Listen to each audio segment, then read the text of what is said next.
مصباح القرآن مصباح القرآن مصباح القرآن مصباح القرآن مصباح القرآن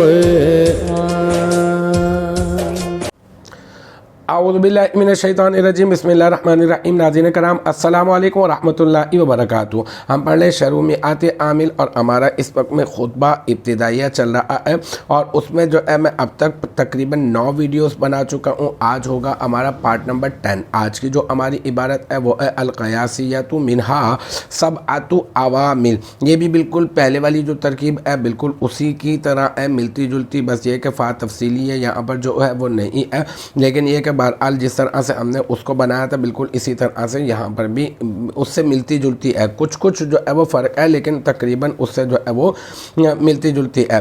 تو یہاں پر ہم کہیں گے یہ جو ہے القیاسیہ الف لام برائے تعریف، اور قیاسیہ یہ کیا ہے؟ صیغہ واحد مؤنث، اس میں منصوب، اس میں ہیا ضمیر مرفوع متصل مستتر راجع بسوئے موصوف محذوف العوامل، اس کا نائب الفاعل، پھر یہ اس میں منصوب اپنے نائب الفاعل سے مل کر شبہ جملہ اسمیہ ہو کر یہ بن جائے گا العوامل موصوف محذوف کی صفت، پھر العوامل موصوف محذوف اپنی صفت سے مل کر مرکب توصیفی ہو کر یہ بن جائے گا ذوالحال پہلے، پھر من حرف جر ہا مجرور، جار اپنے مجرور سے مل کر بالکل ویسے ہی جیسے پہلے کیا تھا ثابتتاً اس میں فاعل کا ظرف مستقر، اور پھر ثابتتاً اس میں فاعل، اس میں ہیا ضمیر مرفوع متصل مستتر راجع بسوئے ذوالحال، اس کا فاعل، اور پھر اس میں فاعل اپنے فاعل سے مل کر اور ظرف مستقر سے مل کر یہ بن جائے گا شبہ جملہ اسمیہ، اور شبہ جملہ اسمیہ ہو کر بن جائے گا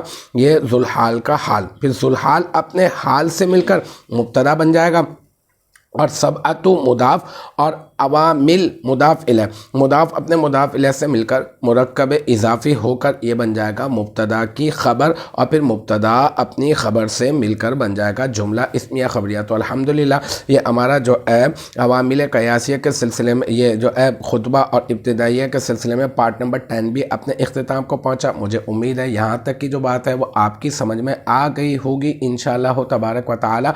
نیکسٹ ٹائم اگلی ویڈیو اگلی کلاس کے ساتھ ملاقات ہوگی، جب تک آپ اپنا بہت خیال رکھیے گا۔ وآخر دعوانا ان الحمدللہ رب العالمین۔